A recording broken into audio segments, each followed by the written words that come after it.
Virtulibros.com presenta. Hoy vamos a meternos de lleno en un clásico, pero uno de verdad, ¿eh? El gaucho Martín Fierro de José Hernández. Y ojo, porque esto es mucho más que una simple historia de aventuras. Estamos hablando del poema que es básicamente el corazón de la literatura argentina y sobre todo un potente grito de protesta. Así que bueno, vamos a desmenuzarlo. Y para empezar a entender esta obra, lo mejor es ir directo a la fuente, al mismísimo autor. Miren, en el prólogo de 1872, José Hernández lo deja clarísimo. Su objetivo no era, para nada, contar una historia más del montón. Lo que él quería, y esto es clave, era darle una voz real, una voz auténtica a los gauchos. Pensemos que en esa época eran una clase social totalmente marginada, perseguida en las pampas. Hernández quería que la gente entendiera cómo eran, qué sentían, cómo pensaban. Entonces queda claro que para acercarnos a Martín Fierro hay que cambiar un poco el chip. No es solo literatura, es en esencia un acto de protesta. Hernández no estaba tratando de escribir una versión argentina de una novela de vaqueros, no, lo que estaba haciendo era crear casi un manifiesto social, una denuncia para poner sobre la mesa toda la injusticia que esta gente estaba sufriendo. Y esa protesta, esa voz, arranca justo con estos versos tan famosos. Es que nuestra protagonista, Martín Fierro, no se sienta a escribir sus memorias, él canta su historia. Lo hace al compás de su guitarra, la vihuela. Y este detalle no es menor, para nada. Es un acto que lo conecta de inmediato con una tradición importantísima, la del payador. El payador era esa figura, el cantor gaucho que iba improvisando versos para contar lo que pasaba, para relatar hazañas o simplemente para desahogar sus penas. Ahora bien, para realmente sentir el peso de la tragedia de Fierro, primero tenemos que entender qué fue lo que perdió. Es fundamental. Así que hagamos un pequeño viaje al pasado. Vamos a ver cómo era su mundo antes de que todo, absolutamente todo, se viniera abajo. Y esa vida que él tanto extraña, bueno, se sostenía en pilares muy simples, pero muy fuertes. Por un lado, su familia, sus hijos, su mujer, su rancho.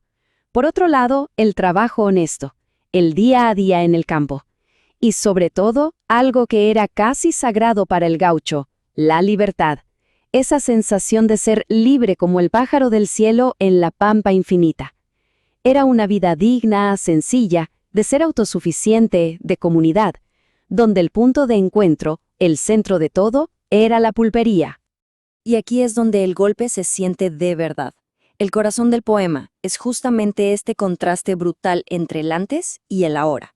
Todo lo que tenía, familia, hogar, trabajo, libertad, respeto, se hace polvo. ¿Y en su lugar qué queda? Soledad, ruina, trabajo forzado o persecución. La vida de un fugitivo. Es, en pocas palabras, la historia de un hombre al que le quitaron absolutamente todo.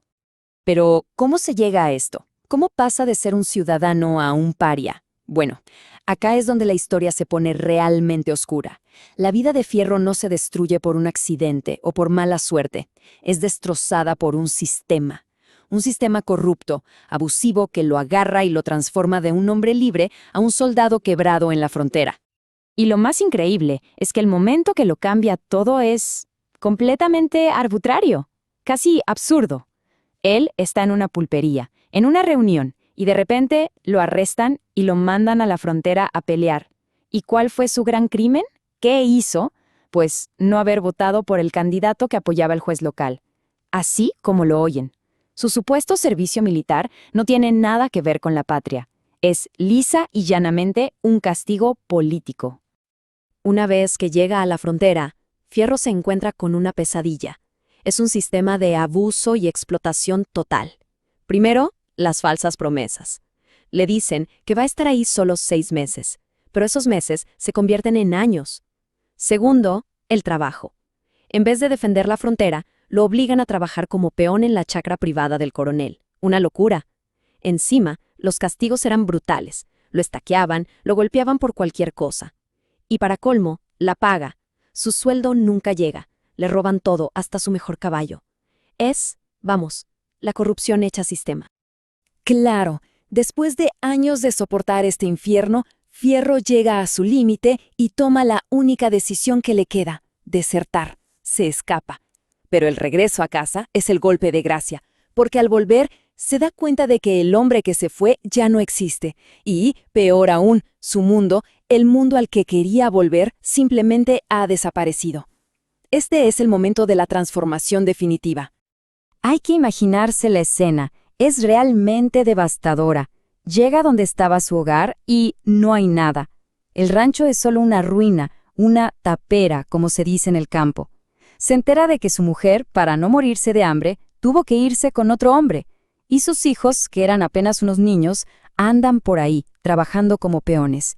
Es en ese preciso instante que Martín Fierro pierde la última conexión, el último ancla que lo ataba a la vida que una vez tuvo.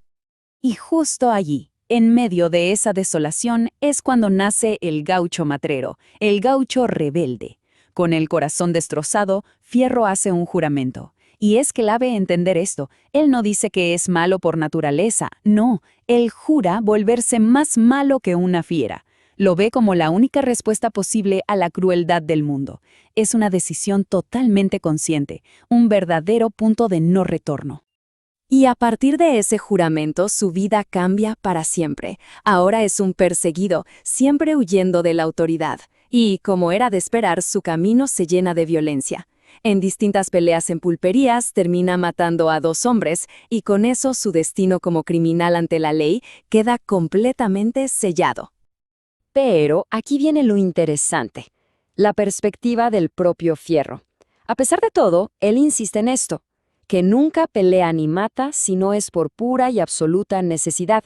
O sea, desde su punto de vista, sus actos violentos no son una expresión de maldad, son simplemente la única manera que tiene de defenderse en un mundo que lo agredió primero y le quitó todo.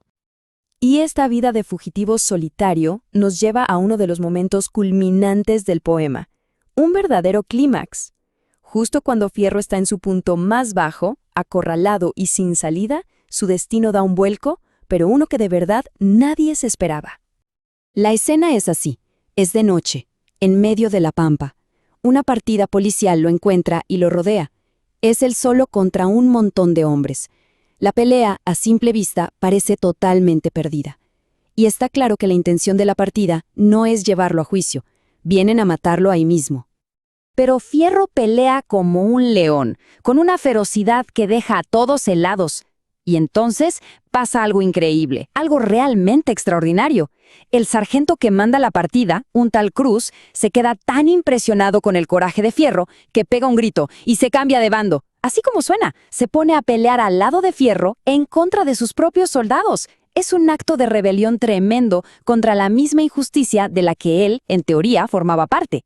Cuando la pelea termina, Cruz le cuenta su propia historia a Fierro. Y resulta que es una historia de desgracias muy, pero muy parecida a la suya. Los dos se dan cuenta de algo terrible. En esa sociedad, en la llamada civilización, ya no hay lugar para ellos. Así que toman una decisión final, drástica, radical. Van a abandonar ese mundo por completo. Van a cruzar la frontera para irse a vivir con los indígenas. Y es así como el poema nos deja flotando una pregunta potentísima.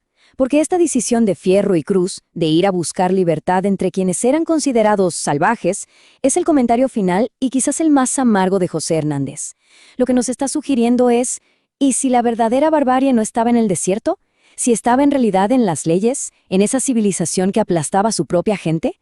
Es una pregunta que, si lo pensamos bien, de muchas formas sigue tan vigente hoy como entonces.